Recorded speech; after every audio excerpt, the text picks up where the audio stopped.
Talib dan Umi Ida selaku pengasuh pesantren Supercamp Laroy Bahanufida, selaku pengurus yang baru pulang dari training, dan juga Madinah sebagai ketua kelompok, serta ada Mbak Hana, Mbak Kalu, Mbak Neva, dan juga Mbak Ida sebagai anggota kelompok, dan saya sendiri. Jadi di sini saya mau mempresentasikan tentang bab keempat dari kitab Sulamat Taufik.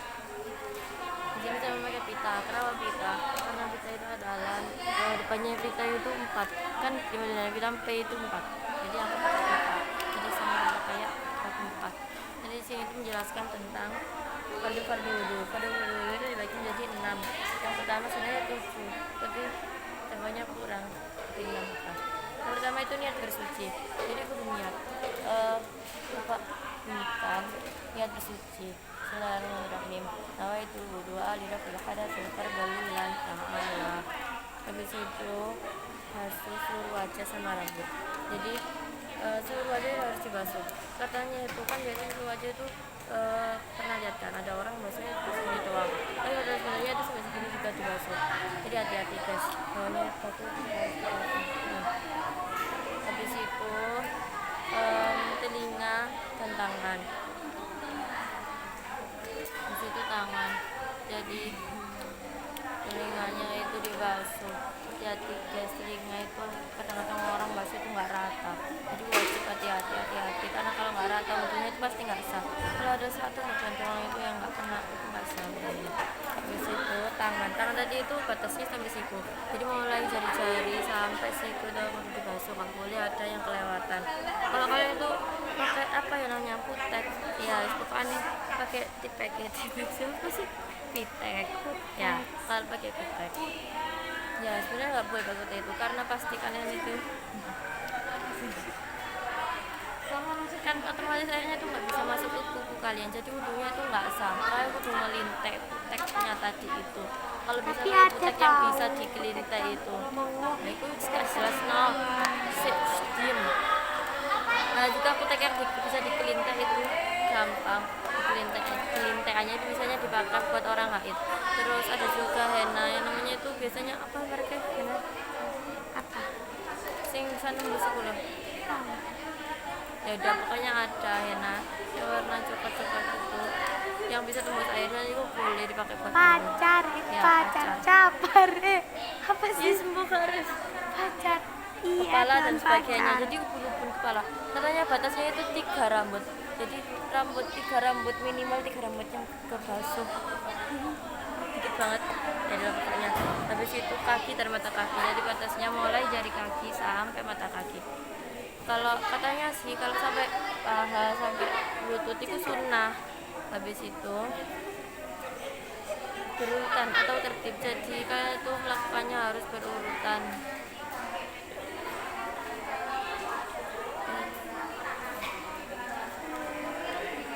Kalian lakukan harus berurutan, nggak boleh kayak kaki dulu, habis itu baru telinga, terus muka, terus kumur, nggak boleh gitu. Jadi sekian dulu. Habis itu yang bisa membatalkan wudhu itu menjadi 4. Yang pertama keluarnya suatu dari kemaluan kecuali mani dan juga sperma. Contohnya kentut. Jadi pasti kalian sering kentut, pastilah. Lagi Aisyah Apalagi baru kentutnya di depan umum. ih jangan buka aib orang Kan hati guys kalau kentut. Habis itu kalian lupa kalau kentut, terus kalian sholat batal sholatnya. Habis itu menyentuh alat kelamin. Jadi menyentuh alat kelamin punya sendiri atau punya orang lain itu bisa membatalkan wudhu. Ya udah jelas. Tapi kalau ada penghalangnya setipis apapun itu tetap nggak membatalkan. Pokoknya kalau menyentuh langsung itu baru batal. Tapi kan ada itu rambutnya. Kalau rambutnya itu bukan termasuk penghalang ya guys. Jadi kalau kalian megang rambutnya itu juga batal. rambut apa Kemaluan lah. Sentuh bukan murim. Jadi contohnya di sini itu ada cewek, terus di sini ada cowok. Terus aku habis wudhu, terus aku tunjukkan tangan. Tut, ya itu wudhunya batal. Nama batal. Terus itu hilang akal. Contohnya hilang akal itu orang yang hilang. itu jangan estetika pakai daun apa sih, hilang akal, berarti gila atau apa namanya, tidur. Tidur itu masih hilang akal, hati-hati. Kalau tidur kentut pantatnya gak nempel itu dosa. Habis itu yang mewajibkan bersuci, yang wajib di 4. Pertama itu keluar dari 2 jalan, ya kayak tadi ada yang keluar dari kemaluan atau dubur.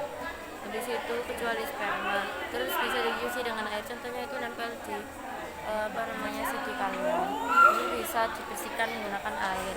Habis itu terus yang dapat dilihat mata, jadi kalau kasat mata nggak usah gitu. Yang terakhir itu ada syarat-syarat bersuci. Yang pertama itu digosok 3 kali pakai batu, habis itu ini pakai batu ya guys, digosok 3 kali. Habis itu membersihkan di tempat najisnya, jangan kalau contohnya tempat najisnya di sebelah sini, kan kalau gosoknya di sebelah sini gak guna, gak bakal suci lagi. Habis itu menghilangkan keadaan najis, harus menghilangkan keadaan najisnya. Terus apa namanya, ini tuh bendanya tuh yang buat menggosok ini tuh harus suci, keras, dan tidak benda yang dimulakan, contohnya ada di batu. Habis itu benda yang keluar, Saya mati pokoknya.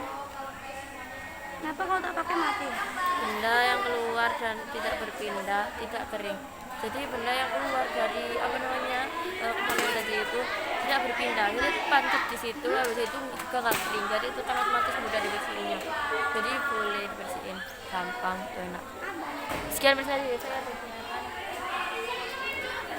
Kenapa Kalau kita misalnya kita itu nggak cepet sengaja kok, walaupun kayak gini ya, kayak kita tuh nggak sadar kayak aku megang itu ya, kita kemaluan kita itu, kita nggak sadar memang tuh kayak bagaimana, kayak dengan langsung secara langsung, tapi tuh kita kamu tuh nggak gak buta megang kemaluanmu? misalnya kok misalkan kita Ya udah, ingat kita Faro Ibu Bahia, kan katanya itu sesuai keyakinan. Jadi kalau kalian yakin kalian itu nggak megang kemaluan, ya udah gak batal. Tapi kalau kalian yakin apa namanya, kalian itu habis megang atau ragu itu bisa menyebabkan batal. Ya sekian bisa dari saya. Wassalamualaikum warahmatullahi wabarakatuh.